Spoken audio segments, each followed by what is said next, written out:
Mwenyekiti hamagara umwarimu wawe washaka utuzanire urusororo umwanya nk'umwe wa mbere kuko n'ubundi ni yari erega nivyo ushobora kuvuga mwe kuko nta bwenge ufise mu ntuze mu nyigisho uteza kuzanira umwarimu kugira ngo ashobora kuba yo kwigisha ikintu udashobora kuba wotahura nuko ugenda muri Korani kakwereka Taurati hanyuma muri Bibiliya kumva ngo ni gusubira muri muruze mu byagezwe wumva wewe ko kwiga kwawe ubwo bakurabe neza sino yavuga menshi abarimu barahari Haji Ustaz Samson hanyuma mukuru gutura amatwi uhejeje kwikumagura ngaha ngo nitwe twazanye icigwa burya hari icyo taramenya aho yicariye ngaha sinigeze mbona atanga ikigabane muri Bibiliya avuga ngo iki gitabo ni iki turabibona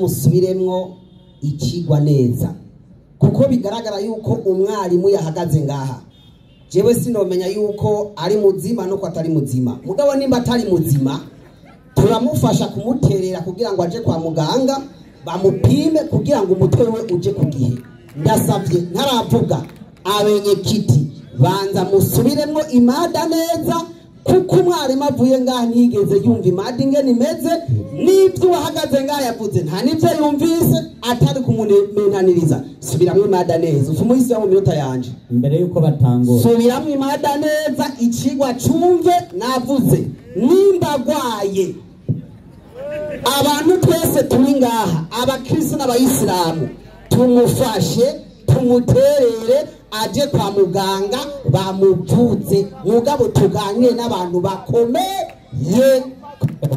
oya okay nam tuteratebaganye umunyekiti ngo hano umuntu uri kurazunza umutwe cyane oya some ikigwa kugira cyumvikane mbona ariko arazunza umutwe cyane sinzi ko hari ibintu byo biriko biramufata ni mu gisome ikigwa ni mu gisome n'ukuri soma ikigwa kivuga gute bo reka nsome ikigwa turi kumwe kandi ntimwongere ko bisoma gusa uwo mwarimu ntasuye kuvuga ibintu nk'ivyo Bibiliya igizwe n'ibitabo bingahe byavuyeho byanditswe n'abandi iyi hari irakwiye canke hari biburamwo mu kirundi bati iyo bavuze ibigorana imihoro irarakara nivyo iyi mikoro ntivuga neza eka nje ku kigwa canje cy'iminota 20 umwarimu yahagaze ngaha wa mbere ntiyigeze avuga Bibiliya ngo niyo canke siyo iryo jambo ntajyo yigeze agira iki avuga ariko kubera inzira yaciyemwo umwarimu yabuze ahahera n'ahahereza ngo batwereke Bibiliya y'ukuri ngo batwereke iy'ikinyoma batwereke ibi Korani yavuze ibi iyo mwicaye ngaho mwagiye guhamagara abarimu namwe mukiyita abarimu twebwe igipimo tubapimira nahanyene inzira ducamwo n'amasomo ducamwo n'ibitabo dukoresha nico gipimo kwanza tubanza gupimira tuganira n'abarimu tuganira n'abanyeshuri iyo nizo nzira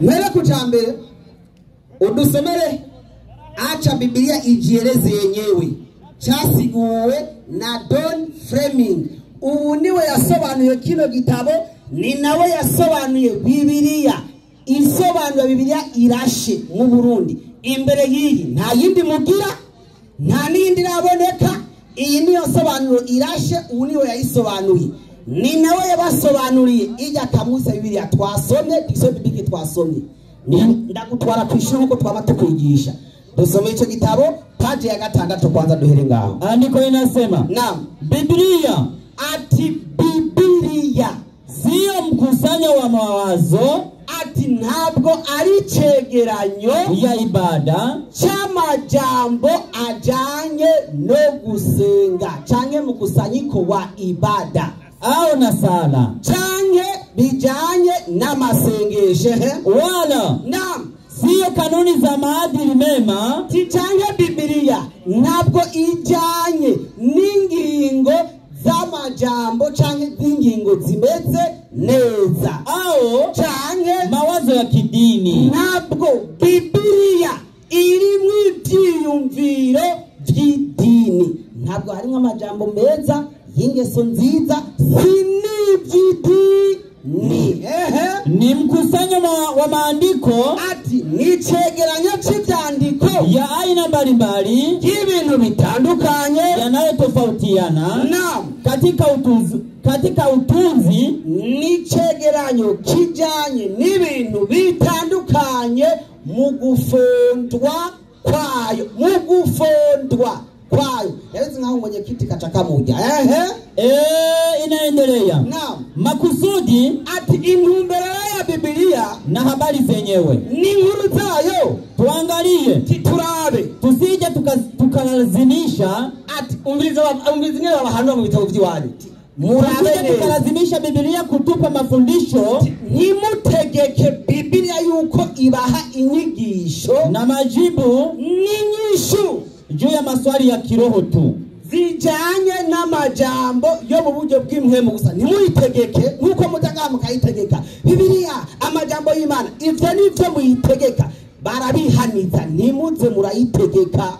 Bali naam, tumupe kila mwandishi nafasi ya kusema naam anayoyataka kusema. Tumuherero kila muntu canke umwanditsi umwanya wo kuvuga nivyo akeneye kuvuga muri ca cegeranyo c'ibintu vyose, atari ivy'iki, atari ivy'Imana. Maze nkosore mu nzira yaciyemo, hama rero ntangurere kumwigisha ico bitwa ikigwa twe twatoye n'ingene twagitoye tukizi.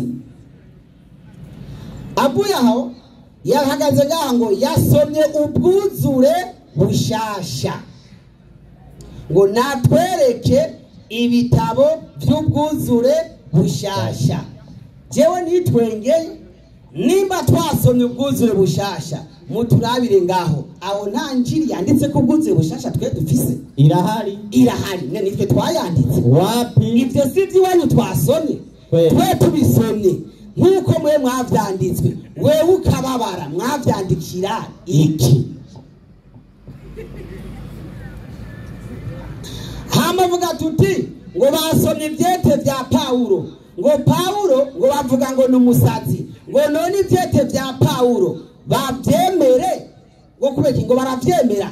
Ikibazo twebwe nta hantu na hamwe Imana yatubwiye ngo muremere ivyete vyande vya Paulo, ahubwo ibyo yasomye yinjiye mu cigwa abereka tuti mbega vyanditswe nande. Yerekanye yuko hari ibindi vyete vya Paulo vyanditswe ariko mwanyegeje atabiriyo.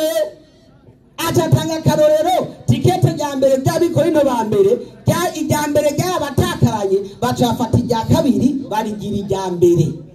Ni muri ca cigwa ariko arekana ko bya bintu ntibikwiye. Avuye aho acasoma Korani 2:222. Soma iyo aya, duhere ku iyo aya nyine. Korani 2:222. 2:222 nasema Bismillahirrahmanirrahim. Uchura tuzingurira igitabo Mambo Bibiliya ifunzayo. Aha, yasomye 70. Inasema naam, Bismillahirrahmanirrahim. Naam.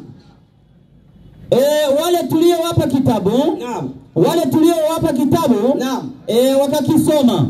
Ati baje abantu twaha igitabo wakakisoma kama ipasavyo, nkuko bikwiye, kama ipasavyo kusomwa. Naam. Hao ndio kweli, naam, wanakiamini. Ati abo rero baca bizera Korani. Nimba byukuri mwebwe Imana yatanze Bibiliya muri Korani ikagira abo yayihaye mukaba muyemera, ikigwa kiracari kuri wewe nkuko Korani yivuga nibazo biri kuri Korani, urabanza uzenga uvuge tuti twe turemera Korani kwa amajambo yiki y'Imana. Niba rero yemera uza kwerekana yuko wowe uri mu bantu baba barahawe ico gitabo cyitwa nde Bibiliya. Hamaresha tuzakuraba mbega ico gitabo hawe cyitwa Bibiliya ni Bibiliya igizwe n'ibitabo bingahe, yanditswe n'abande. Injere mu cigwa amakenga yacu nk'uko umwarimu yashikirije ngaha yahagaze ngaha yerekana Bibiliya dusanzwe dufise ngaha zo hafi yerekanye zibiri suva ko ari zibiri gusa. Bibiliya ni cegeranyo c'ibitabo bijya vyegeranyo dufise hajya bijya bitabo bijya vyitwa Bibiliya. Ivyo vyegeranije ngaho vyitwa Bibiliya.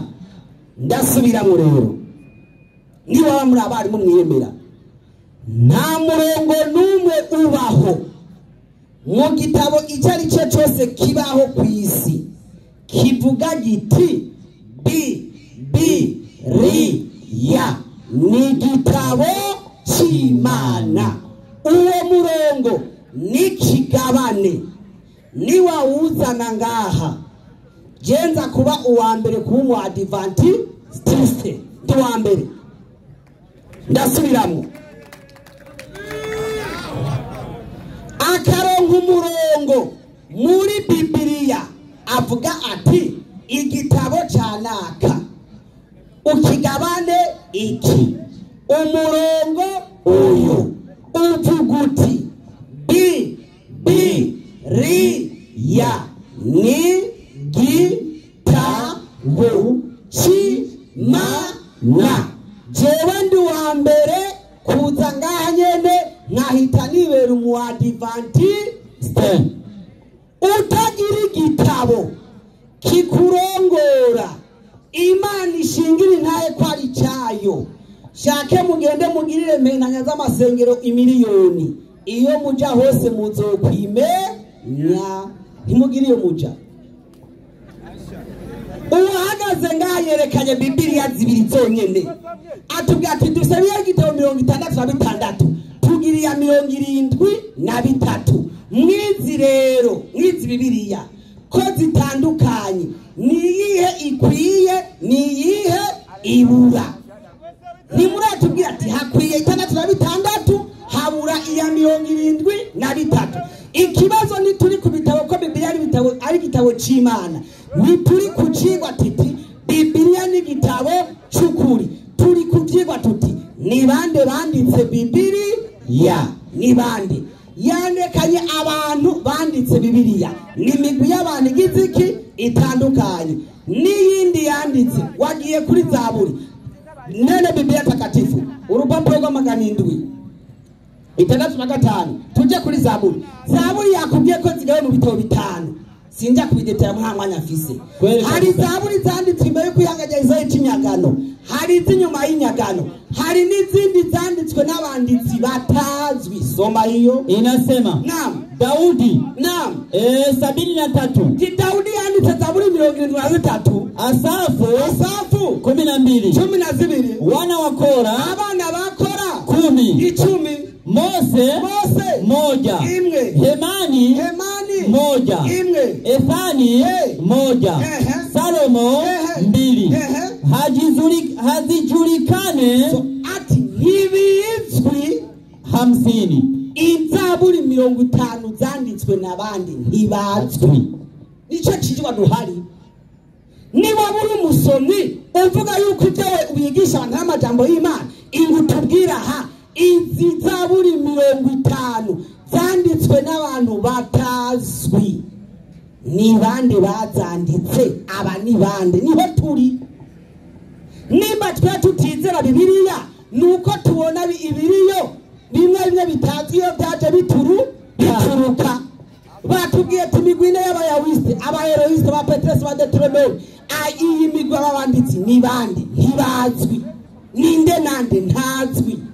Nimba tazwi ingutubwiye ati baje banditse bavuye he inje kuhita 66. Bibiliya ni migwi 3.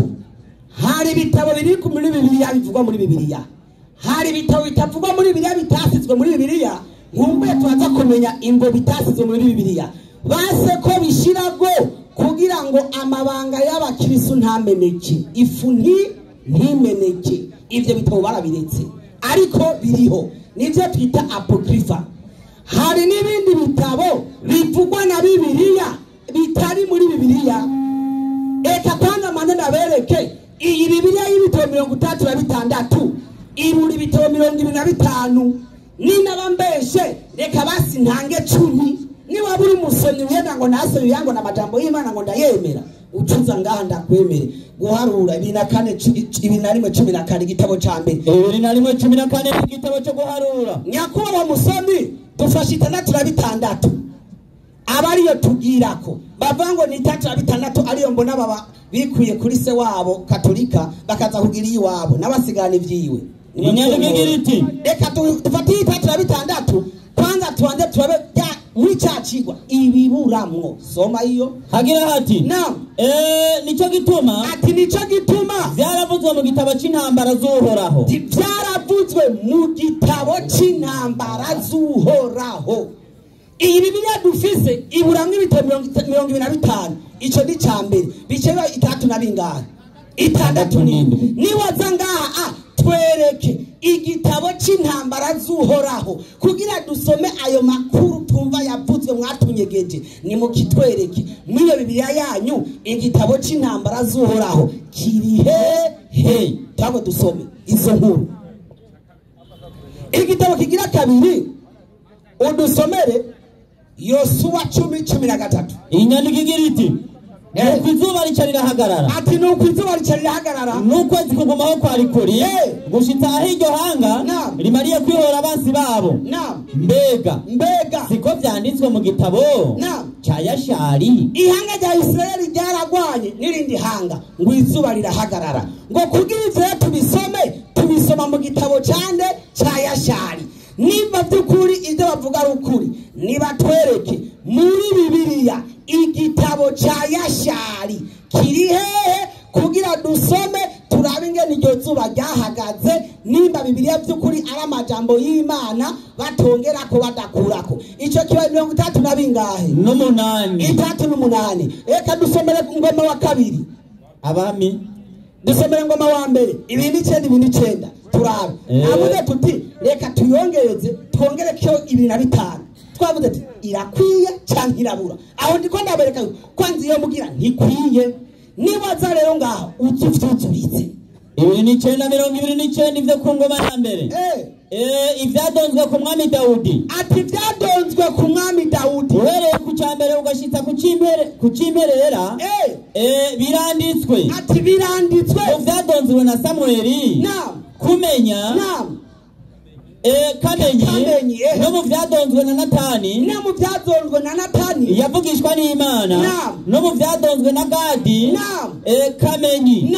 hamwe n'ivyabaye ku ngoma yiwe vyose n'ivy'ubuhizi yakoze n'ivyabaye kuri we no ku Bisirayeli no ku bami bose bo muri ivyo bihugu tuza aho hariho Natani kamenyi nawe na Gadi ibitabo bingahe 2 ibyo byose ngo dukeneye kubisoma neza tumenye bya Dawudi neza tugenda gusoma igitabo ca Gadi n'igitabo cande ca Natani niba bakwera ibyukuri Bibiliya ikwiye ivyo bibaye 70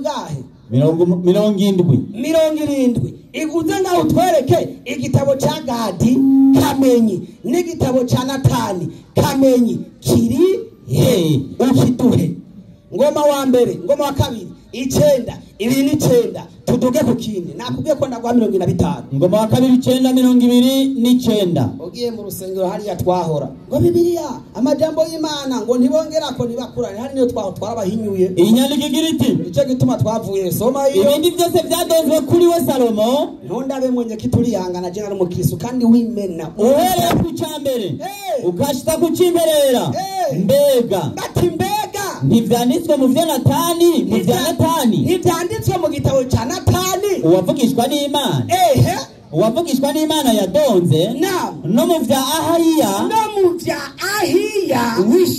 wishiro yavugishijwe no mu vya Ido aho hari igitabo ca Ahiya n'igitabo ca Ido ico naco baravye timuriya tugagishira mu ibara riragwa kuramwo baca barakuramo vuga ngo biruzuye igitabo ca Ahiya n'igitabo ca Ido niwaza ngaha ucu twereka kiri bibaye 70 na bingahe na 2 72 na 2 hajya batubwira ngo ni 3 na bingahe na 6 ubu tugeze ku 70 na bingahe na 2 na 2 reka tubandanye udusomere kandi ngoma wa kabiri 24 ikindi nawe ko tinda 25 24 inyuma y'ibyo hari n'ibindi banyegeje n'ibyo banyegeje bitagiyemo hari impamvu bitagiyemo iyo muza kuba mwiyemera mwari kuzana icyo twitwa droit canonique ibi ntibyemewe ku mpamvu ibi byemewe ku mpamvu ariko ubwo rwego ntago murashika mwo cyangwa gisomesha iki inyandiko igira iti ibindi byose byadonzwe kuri Yehoshafati ati ibindi byose byadonzwe ku mwami yitwa Yehoshafati uhereye ku cambere ugashitsa ku c'imbere vyanditswe mu vyo Yehu ati vyanditswe mu vyo Yehu mwene Hanani yadonze vyashizwe mu gitabo c'abami b'Abayuda tuza hari igitabo c'abami b'Abayuda ivyadonze kuri Yehu neko Yehoshafati ibyo byose ngo bigi mu gitabo c'abami baki b'Abayuda niwaza ngaha utwereke igitabo c'abami bagenda banditse igitabo barushakije muri Bibiliya mwari mu gitabo cyanaka nkunaco mbona muri Bibiliya none ibitabo byose vyanditswe bija muri Bibiliya mubwire hanyuma yumvirize ijambo ry'Imana apana kuzana amajambo y'ibintu atoragura tumva murakoze izina ry'Imana rihabwe icyubahiro reka ndabibira akabanga imbere yuko nangura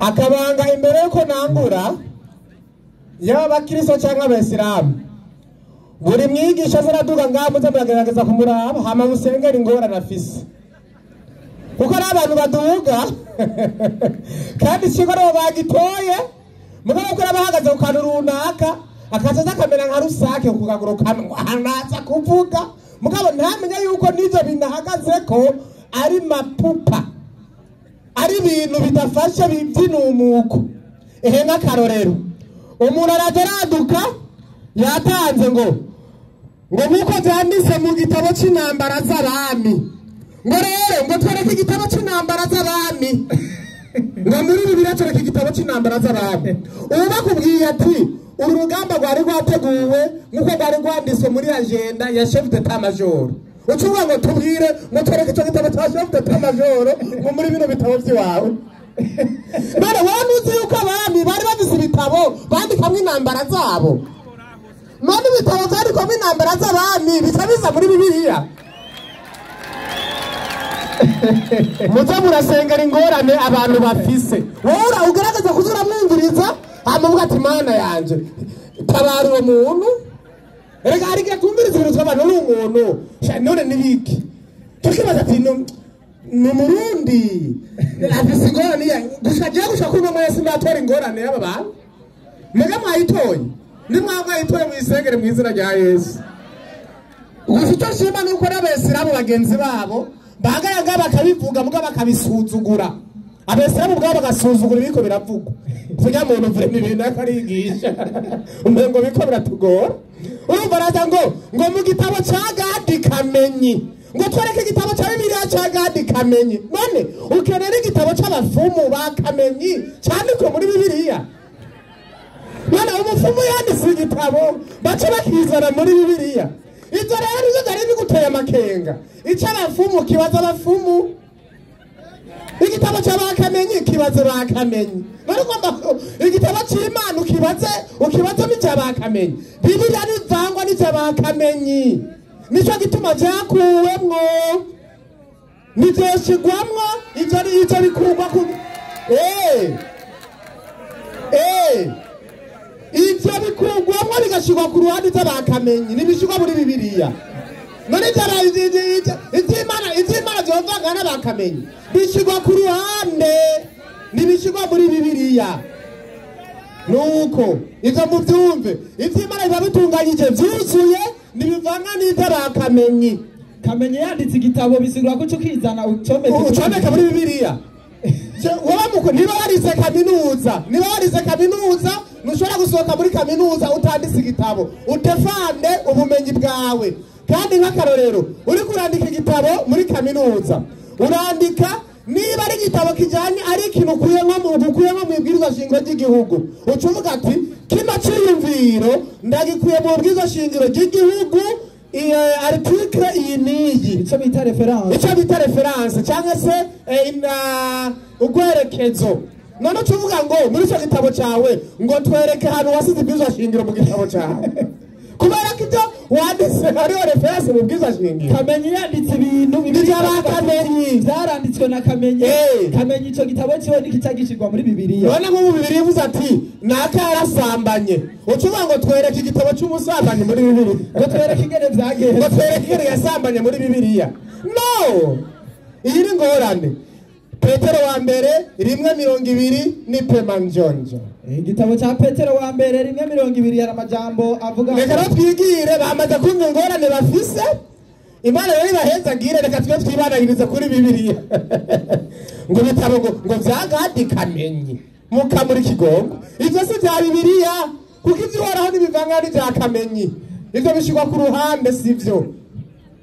Hivyo tunaraba kwa batibini za Bakamenyi potelea mbali, lakini vya Mwenyezi Mungu vinaheshimika na watu wa Mwenyezi Mungu.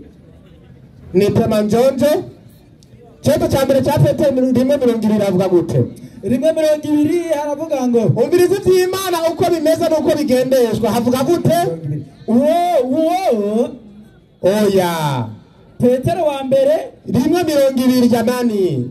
Petero wa kabiri wamekupuriza wa jamaa. 1:20 amajambo avuga ngo bagusize igituma utabona inyandiko z'Imana. Icyambere mukwiye kumenya. Umviriza rero Bibiliya ikugarure.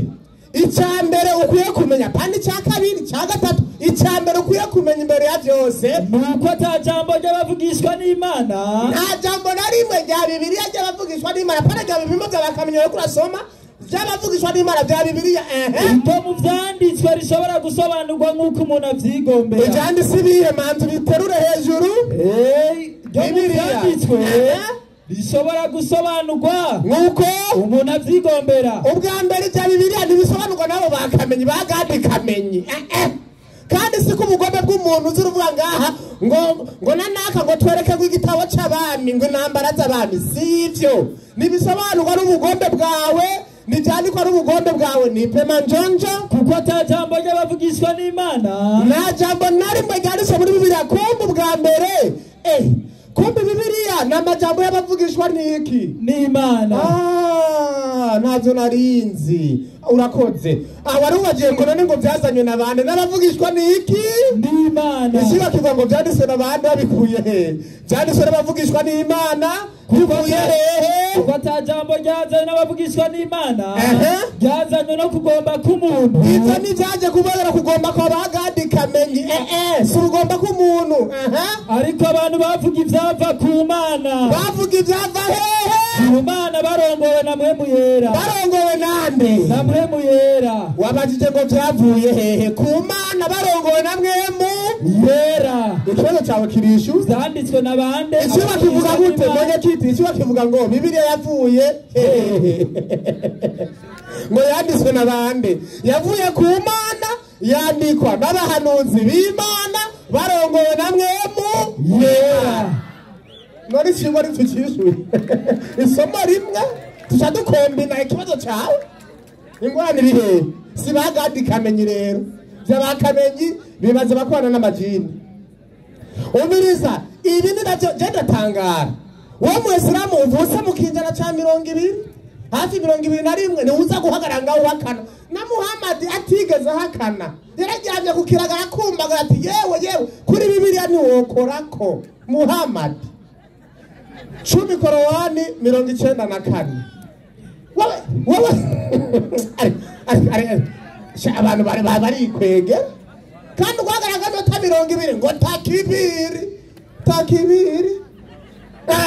Avuga gute? Na kama unashaka juu ya hayo tuliyokuteremshia. Muhammad yabwiwe ngo ewe Muhammad ukagira nikenga na rimwe mu byo wamanuriwe.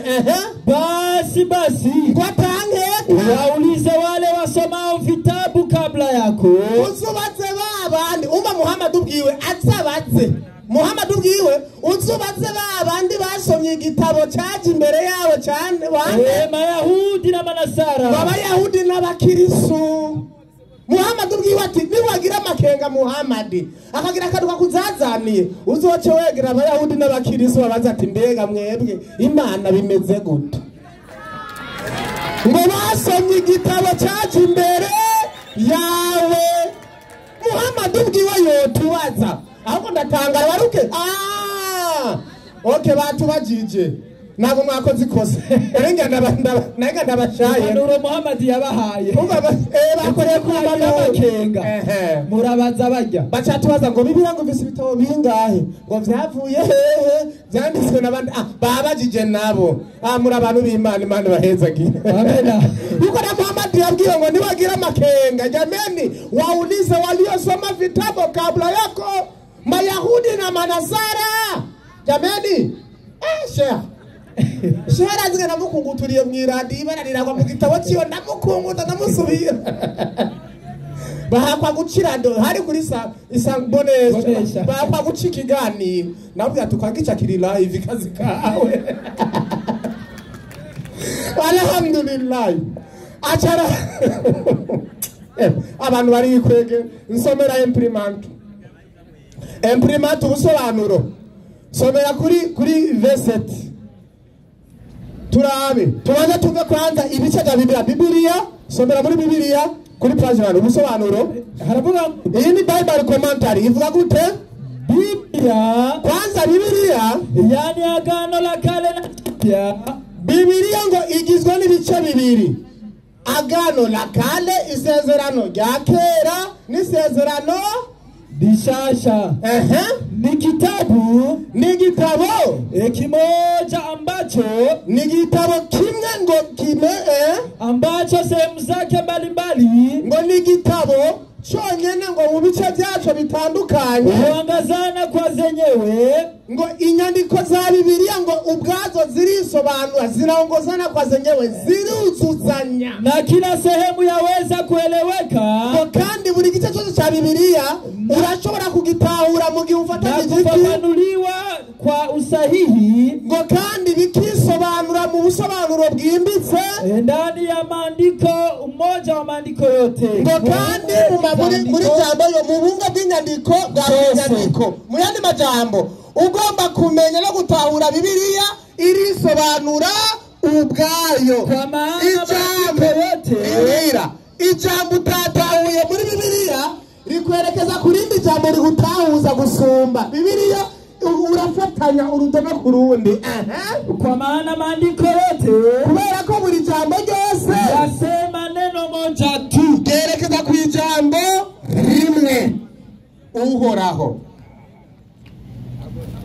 Imana ihabwe icyubahiro amena ibyo Bibiliya idusobanurira mu busobanuro bwayo yuko igizwe n'ibice bibiri isezerano rya kera n'isezerano rishasha reka twibarize umushehe umusobanuro Edini yasobanuye Korowani ayikura mu Cyarabu ayishira mu Giswahili nawe tumubaze ko ariko biri ariko yabyanditse mu Cyongereza Imana yarabeza agenda aca ku ishure ndabisobanura ni pemanyo page y'icumi what the Bible say about Korowani haravuga ngo ico gitabo manzu kiduze hejuru bakibore ni cha Sheikh Ibn avuga gute the Taurati ni kuvuga ngo Taurati cyangwa se igitabo cy'ibyagezwe is the Old Testament ni the Old Testament ni isezerano rya kera umeze shehe abitse apana mwebwe mugomba kwaduka mu bw'Isilamu shehe yasobanuye yicaye ku cicaro gikuru ku kirimba cy'ubw'Isilamu arasobanura yavuze ati Bibiliya igizwe n'ibice bibiri the Taurati is the Old Testament Taurati icyo bita Taurati ni isezerano rya kera Old Testament bandanya or the law of prophet Musa ngo or the law of the prophet Musa cyangwa se ibyagezwe cyangwa igitabo cy'ibyagezwe cyande cha Mose bandanya the Zabur is the psalm cyangwa Zaburi ni psalm cyangwa se ibitabo biga bya zaburi yavuze ngo zaburi ngo Dawidi ngo yahawe zaburi imwe shehe yamuvuguruza ati is the psalm n'amapsalm n'amazaburi menshi n'ibitabo byinshi shehe arakuvugurutse none twemerende mumanze mukubitane na shehe nimwumvikana muratuzanira icyo mwumvikanyeko hama bari cyo tuvugako mumanze muvuguruzanya hagati y'ubwisilamu mumaze kuvuguruzanya rero icyo muza guhurizako aba aricyo mutuzanira bandanya Prophet Daudi cyangwa ngo zaburi ni amajambo y'umuvugishwa n'Imana Daudi the injiri bandanya is the New Testament ni isezerano rishasha iyo Bibiliya igizwe n'ibitabo n'ibice bingahe bwana isezerano rya kera n'isezerano rishasha none bwana twemere ndi hagati yawe na shehe manze muhuze rero nimwahuza mutuzanire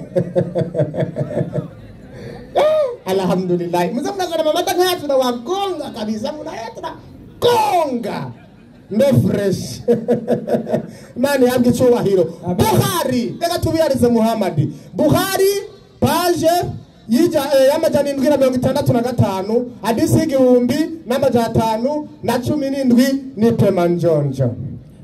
Hari amajambo avuga ngo kitabu kinaimba kikisema kinasema naam Abdullah ibn Omari rapportant des Juifs ubiriza Abdullah ibn Omari rapportant uyu ibn Omari numwe mu bantu bane banditse Qur'an bane Said ibn Omari numwe mu bantu bane banditse Qur'an Uthmani Omari Ali na Abubakari Umari rero niwe agomba tubwire umwe muri abo bane banditse Qur'an avuga gute Abdullah ibn Omari ndagatoya mama unacheka ndabiguye mu nyandiko zisomera abo banditse Qur'an unacheka namasha akoma ngo pa Said na Umari bimusomere nacho bimusomere Said na Ali Said na Abubakar Said na Uthman umbiriza tubamara makenga yose baba bafise nikenga riri mu gwara